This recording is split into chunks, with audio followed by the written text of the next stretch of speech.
Почитувани гледачи, добар ден. Вие сте на фреквенцијата на Канал Плюс. Започнуваме со емисијата Агроисток, во која донесуваме повеќе актуелни и интересни прилози. Сега е период кога на нивите интензивно се засејува она што треба да се жнее до година. 2 недели едно по друго, заменик министерот за земјоделство Костадиновски меѓу земјоделските производители во Малишевијата. Што велат земјоделските стручњаци за ова време, со невообичаено високи температури за овој период од годината? Тука се и редовните совети за земјоделците и сточарите. Следете ме.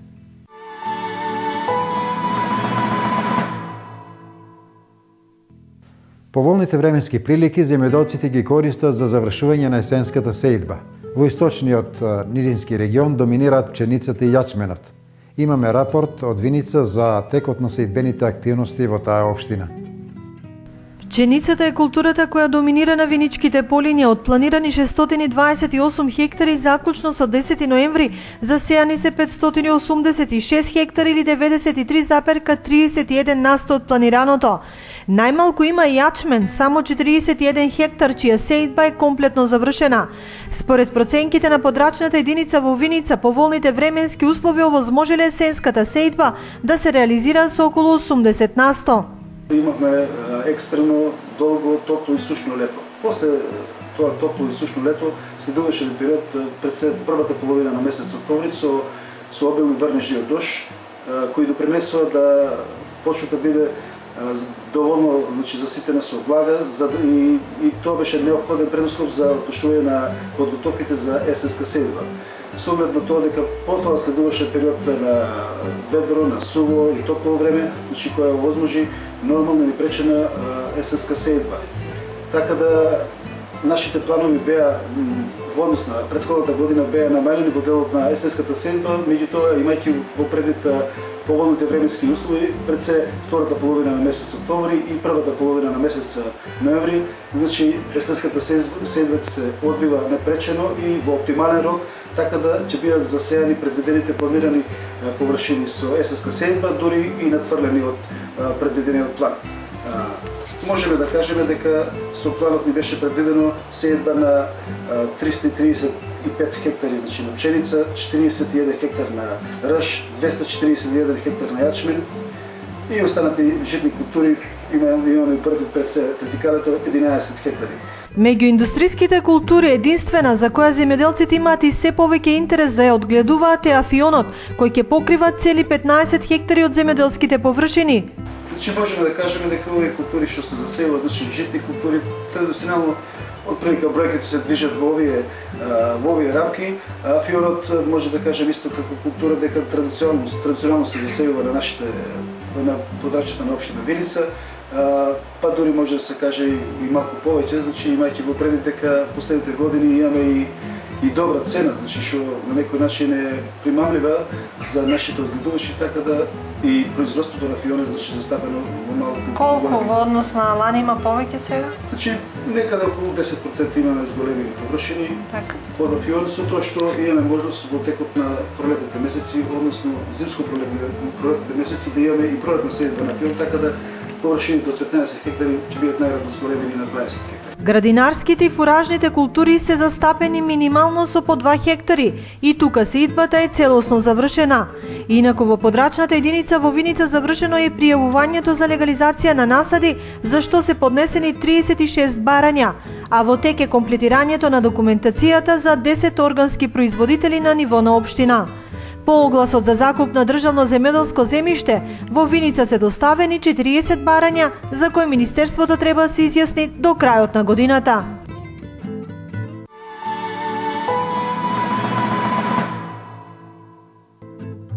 Сведоци сме на највообичаено високи температури за овој период од годината.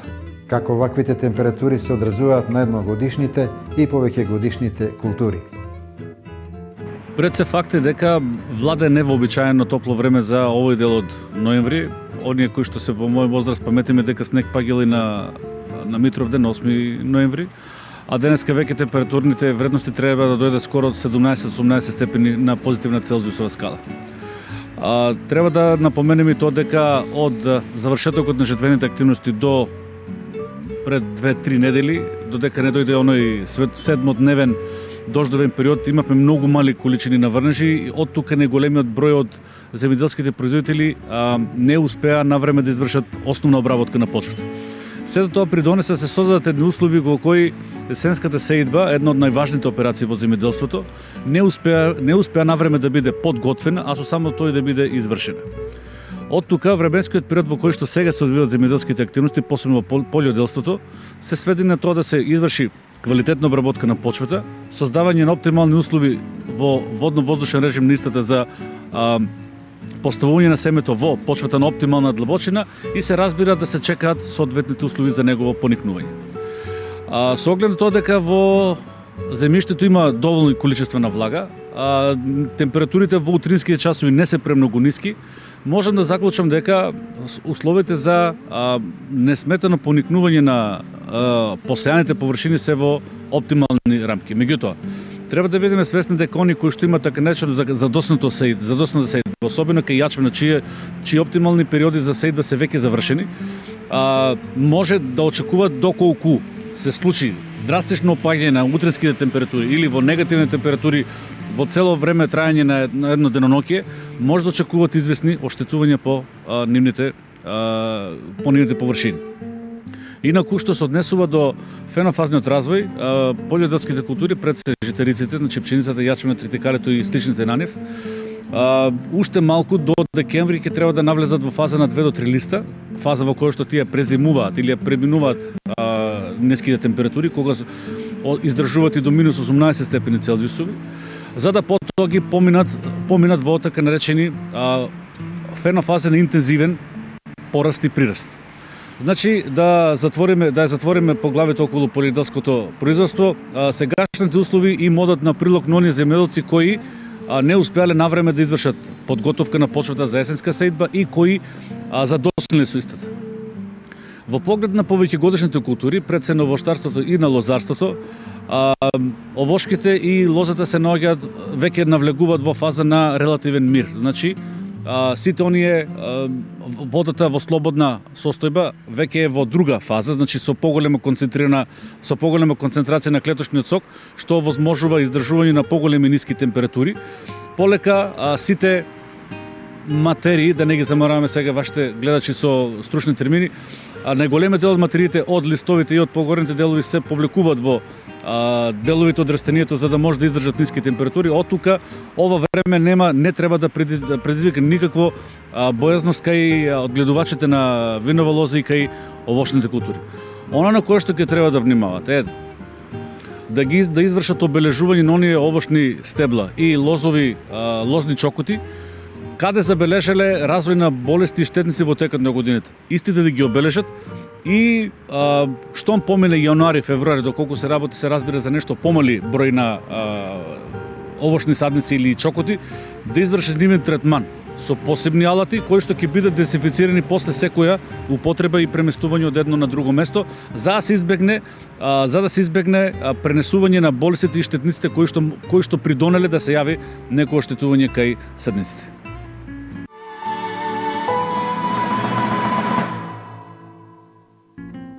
Во приложение ви нудиме кратка приказна за тоа како и на 80 години може да се биде витален и да се работи со рало, да се одгледуваат кози и пак да се биде насмеан. За аспект на земјоделските активности, дали е поволно ова време за сеидбата? Не, сега за сеидбата многу е добро. Многу е добро. И има влага земјата, има влага. И сега што се посее, сега ќе никне. Не може да изгутее, има влага. Порано што ги посеја и поникна. Порано тие поникна, ама може би тие ги фаќа па забрус после фаќа, ги црв ги фаќа тие. Аха. Отивано се си има кога да се саде, времето има. Уште од стари времења знаеше од кој до кој празник што се сее, така? Да, тепа. И сега кога се оптимални крајните рокови за сеидба, до кога може да се сее? Што да ми една година за нова година сега, пред нова година, па жито биде за мерак. Значи сега изопачи се и времето, кога посадеш, тога е бива. Сејавате ли на вакви климатски промени, на ваква висока температура? Не е било сега. Не е било тога. Напред, ама имаше и снегови, сеќавам се ја. За Митровден снег. За Митровден снег и праси се расипео, слане, налегне го. Зорле се маче и не е после. А сега нема проблем, сега летоска. Не. Вие што работите сега? Има зелка собирате? Ја лисија собирам на зајцина. Ние зелките и продаваме напад. Овие лисјата носам за кози, за кокошки кацат. Да, чуваме за козички. Житарица посеавте малку? Житарицата го сеам тоа за козите. Ти немаш дека паша, нема, јас си ги тука врзувам си и тоа пасат. Да, додека искласе она се пасат. Искласали некоја так забранам ги, ожнеам, па за кокошките некоја веречка се најде. Тоа за тоа. А свинче чувате ли? Свинче не. Свинско? Свинско употребуваме, а сега доста е толку, па младите нека чуват, ама они не чуват младите. Живина имате и козичка некоја. Имам 5-6 кокошки, 2 козички и една бабичка. Бабичка. Бабичка. Времето е такво какво што е, ние треба да работиме, така ли? Така е, ние треба да работиме за да живееме. Живееме да работиме. Работиме да живееме и тоа е се едно. Се поврзано. Дали младите вака се одлучуваат да работат на земјоделие? Младите многу не им се работи, они се сакат ако нешто фане машинско да е, да седе они да гледа како иде. А неќе да грабне мотика, не. Раци нежни ово, оно така, не е тоа. Без мотика не би. Без мотика нема лева. Човек ако сака да обстане, може нешто да работи. Може да работи, да остане нешто. Тек иде на пазар, ќе однесам 5 зелки, пак идем 2 лева, разбираш ли? Сака да работи, ќе биде. Ако не, никому ништа. Седе ужива. Со земјоделие сте од мал, така ли? Со земјоделие од дете. Од дете. Што бара освен работа, што дали треба агротехнички мерки да се применуваат? Без агротехнички мерки не бива. Не успева. Ама на ја него гусениci го изеде го. Црв го изеде житото ако не се прска. Колка површина обработувате вие? Тоа е 1 декар. 1 декар. 1 декар се имат. 1 декар те имам, пак паначи имам зелка, имам кормите, имам лук имам. Се сам работите, бабичката не ли работи? Бабичката работиме. Мотика, со мотика? Ма рало, рачно гурам тоа, смеат ми се работничките мине, тя рало имам со него, браздам со него работам. Така? Онака со мотика, дека може да го набраздиш. А зевгар немам, некои работи. Моторче на фрезичка имам со неа, бразди со неа, копај со неа, ори. Се со неа.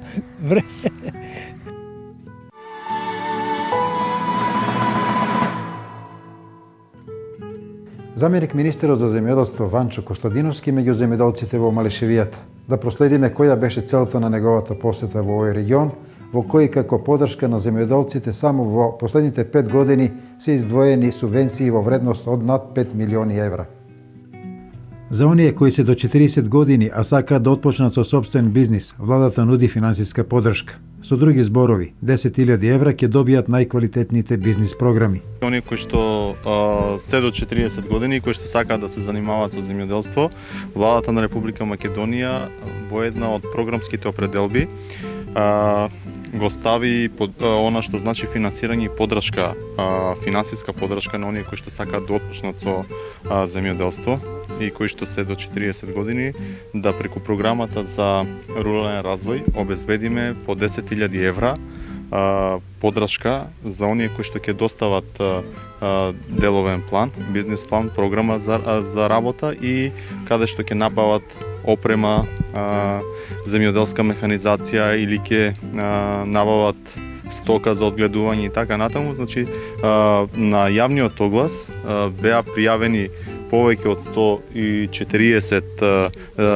земјоделци, млади земјоделци, каде што согласно нивната документација и апликацијата која што ја доставуваа до платежната агенција, се одобрија 134 апликации во вредност од околу 1.340.000 евра, што значи дека владата на Република Македонија преку оваа програма обезбеди 1.300.000 евра за 134 земјоделци, млади земјоделци, и тие средствата ќе ги добијат со отпочнување на работа согласно деловниот план и програмата за работа која што имаат наведено во апликацијата и нормално со отпочнување на нивната работа и со извршувањето на контрола за реализација на нивните активности, земјоделски активности и со констатирањето записнички дека успешно се одвива нивниот бизнис во земјоделството, ќе бидат исплатени во целост сите 134 земјоделци.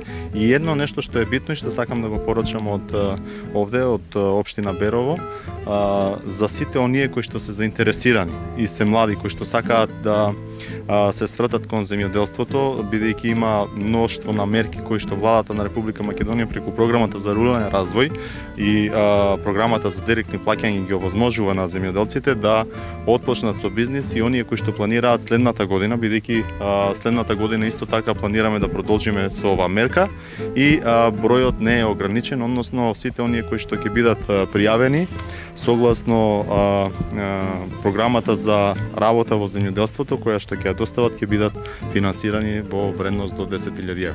Само за Берово со програмата за рурален развој доделени се над 5 милиони евра неповратни средства за повеќе дејности.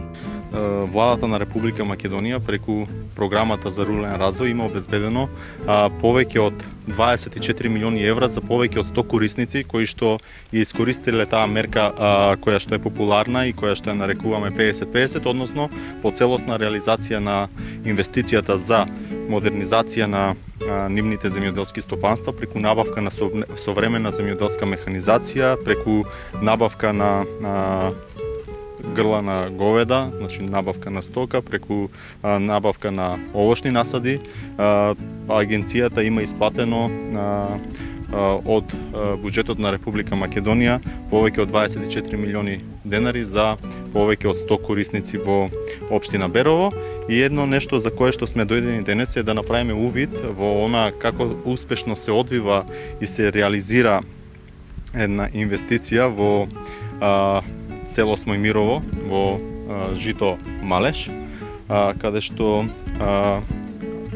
на барање на апликантот и преку ИПАРТ програмата имаме обезбедено поддршка за набавка на опрема која што ќе овозможи модернизација на производството во делот на она што со кое што се занимаваат преку одгледување на свињи и постигнување на современи стандарди кои што ги бара Европската унија и кои што овозможуваат квалитетно производство на свинско месо. Тој во Берово се интересираше за оние успешните кои со средства од ИПАРТ веќе развиваат одреден бизнис. Аплицирав за трактори и приклучни машини со 100% за млад земјоделец. Апелирам до сите млади земјоделци да не се плашат, да пробаат, да работат, сточарство, земјоделство, било што. Конструкција и копачење на стар овошен насад и подигање на нов овошен насад на истата површина од 7 хектари. Имаше стар јаболков насад, на истото место засадивме нов вишнов насад, каде ставивме систем капка по капка со помош на парите на средствата од Агенција за финансиска поддршка. Значи инвестицијата беше преку 2 милиони денари, ние добивме поврат на средство од 65%, бидејќи ние сме рурално подрачје, јас сум млад управител од помлад од 40 години, 65% имавме поврат на средства, не 50%. Но за целосно подобрување на условите во делот на земјоделството и сточарството потребна е и инфраструктура. Владата издвојува средства и за оваа намена. Владата на Република Македонија во програмата за рурален развој има предвидено мерки за инвестиција во руралната инфраструктура, бидејќи не е доволно само да финансираме, да обезбедуваме државно земјоделско земјиште, да обезбедуваме дополнителни субвенции, да имаме мерки за модернизација на стопанството и така натаму, ако не го дополниме или не обезбедиме комплементарност на овие региони кои што имаат рурална димензија, да овозможиме инвестиции во руралната инфраструктура, како што е примерот во општина Берово, поконкретно за инвестиции во изградба и реконструкција на пристапна улица во село Смојмирово, значи реконструкција на улица во село Русиново, изградба на плоштад и реконструкција на шеталиште во село Будинарци во купна вредност од околу 5 милиони и 600.000 денари. Понатаму изградба на локален пат во село Русиново, значи во вредност од околу 6 милиони и 700.000 денари и нормално изградба и на други патишта во општина Берово со дополнителна поддршка од околу 1.200.000 денари и ова што сега го истакнуваме поврзано со програмата од 2013 година, кога општина Берово си подготви собствени проекти и можеше и ги искористи средствата кои што стоја на располагање. Значи во севкупна вредност од околу 14,5 милиони денари, вклучувајќи ги тука дополнително урбанистичките планови како потреба на општина Берово за уредување на урбанистичко-планската документација за населените места, поточно за селата Русиново, Ратево, Владимирово, Двориште. И тоа е во теке таа реализација и она што е посебно битно дека ние како влада на Република Македонија не застанавме со таа програма, значи не го стопиравме тој процес, туку веќе во мај месец 2015 година објавивме нов оглас каде што сите општини во Република Македонија можеа да конкурираат и да добијат средства во вредност од околу 35 милиони евра. По завршување на огласот доставени се преку 200 проекти кои што се одобрени и се на број од околу 180 проекти. 180 проекти, значи сите оние општини кои што се квалификувале со сопствени проекти и овозможено е во севкупна вредност од 35 милиони евра буџетски средства кои што ќе се реализираат преку програмата за рурален развој и мерката за инвестиции преку трите мерки за инвестиција во руралната инфраструктура, како што се изградба на локални патишта, улици, изградба на плоштади, на градски пазари, инвестиции во канализационата мрежа, реконструкција, изградба на нова канализациона мрежа, доводна, одводна канализациона мрежа, значи се во насока на комплементарност на она што значи на дополнување во делот на руралното обстанување и развој на општина Берово и на сите општини во Република Македонија. И она што сакам да го истакнам е дека градоначалникот како одговорна личност за општина Берово и како прв човек на општина Берово подготви проекти и за последниот оглас и аплицираше со проект за изградба на кружен тек во Берово, кој што се поврзува со регионален прат во вредност од околу 8 милиони денари.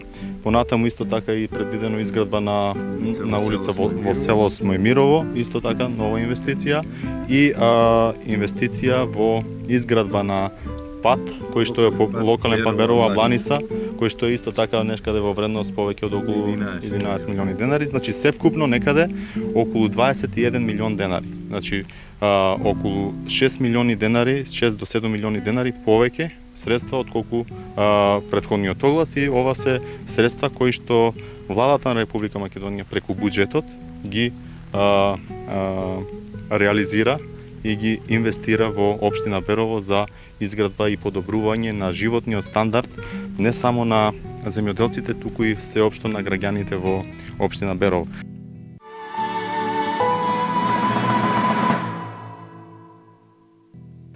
Остануваме уште неколку минути на крајниот исток, овој пат со тема од туризмот. Таму неодамна се формираше едукативен центар за зачувување на природата. Општина Пехчево и официјално ја започнува изградбата на едукативниот центар за зачувување на природата во село Негрево, проект кој што општината го доби од Швајцарската агенција за развој и соработка, а кој се реализира преку Центарот за Источен плански регион. Градоначалникот Игор Поповски информираше дека тендерските постапки се завршени, а во тек е подпишување на договорот со градежната фирма која ќе го реализира овој проект. Едукативниот центар во село Негрево е со цел да се развие свеста на младите па и на повозрастните за да имаат чувство за животната средина и да придонесат во заштита на самата животна средина. Да подсетам дека станува збор за едукативен центар кој што е на источнопланскиот регион. Буквално ќе има презентација на целиот регион и сите гости кои што ќе бидат присутни, сите посетители можат да се запознаат со природните ресурси на источнопланскиот регион. За сите општини, посебно за општина Пехчево. Инаку, освен едукативниот центар во Негрево во Пехчево, преку Министерството за животна средина се гради и пречистителната станица за отпадни води во село Црник, а исто така ќе се гради и таложник за водата за пиење во Пехчево. Засега преку Агенцијата за рурален развој добиени се 3 проекти во вредност од 13,5 милиони денари за изградба на улица во село Црник, улица до археолошкиот локалитет Света Петка и реконструкција на фекалната канализација во село Умлена.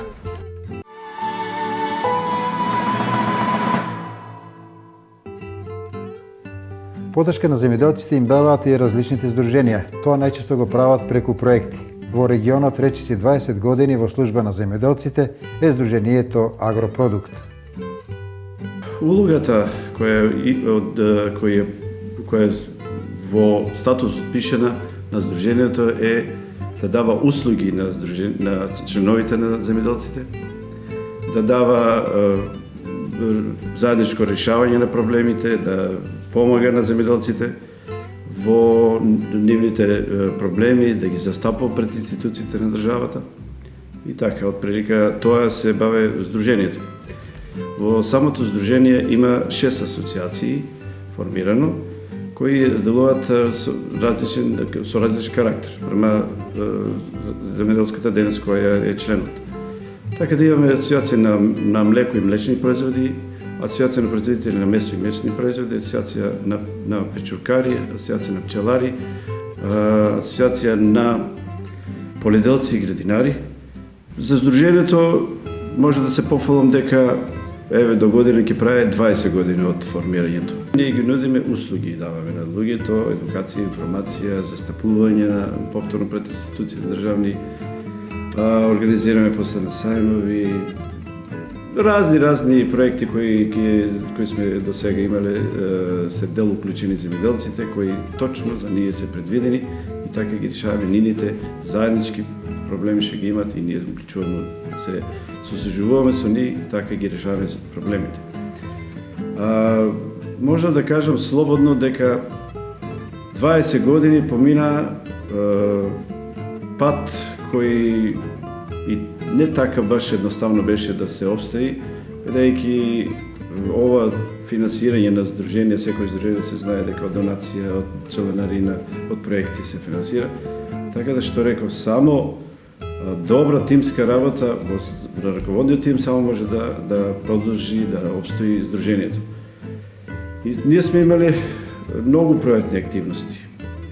Најглавните од прилика се, да спомнеме, КРИК, италијанска организација која помагаше на времето во Македонија со нејна помош на земјоделците, сточарите, поточно производители на овче млеко. Им дадовме опрема, инокс опрема, околу 78.000 марки тогаш беа. Понатаму ФАО, организација за светска организација за храна, на 2500 наши земјоделски стопанства. И дадовме ѓубриво 315 и семенски материјал, пченица, по неколку вреќи и тај производ. Понатаму имаме дадено обуки правено многу. Обуки во смисол на едукација. Например, имаме асоциација за печуркари кои исто и печуркарите со волонтери од Америка донесоме да ги обучуваат луѓето.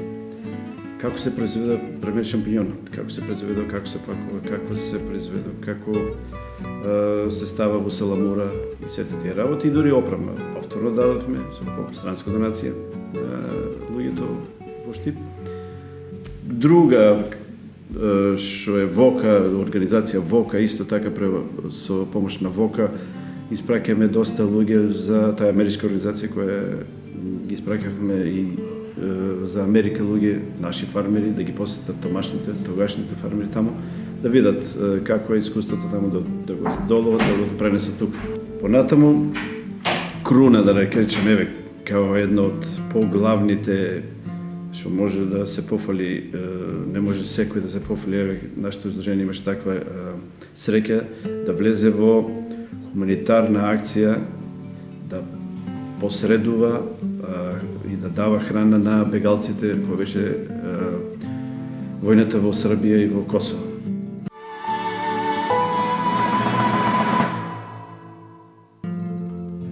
Паразитите кај животните се проблем кој е присутен во текот на целата година. Ѓорги Јованов, сточар од Карбинци, прашува како и на кој начин да го исчисти добитокот во овој период кога ги има помалку.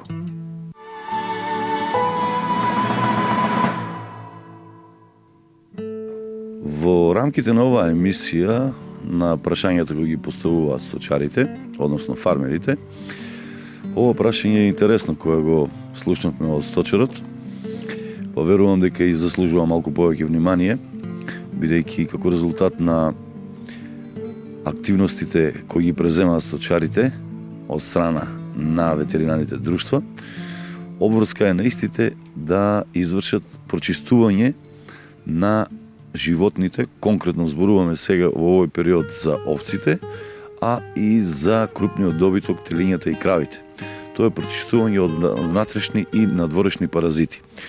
Ова прилика би сакал да кажам дека надворешните паразити во овој момент не се толку страшни, бидејќи знаете самата температура надворешна е пониска и нивната активност за ектопаразитите е помала.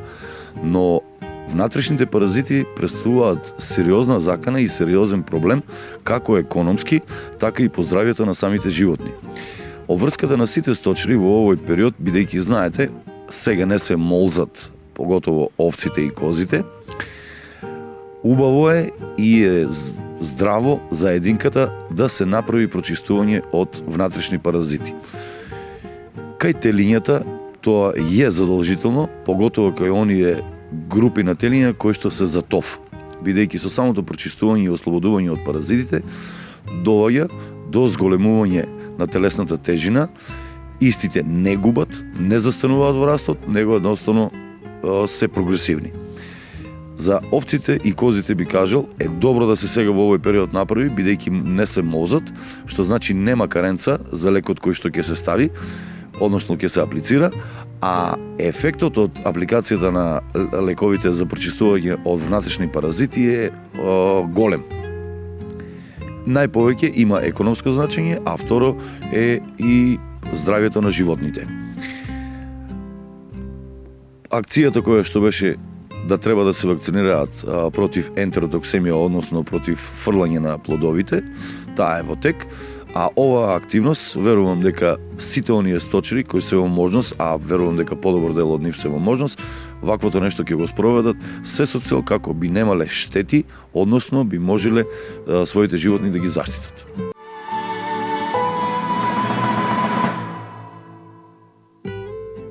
Ете, тука е крајот на денешното 11-то издание на Агроисток. Вашите прашања и предлози ги очекуваме на мејл адресата подолу. Довидување до наредната емисија во истото време.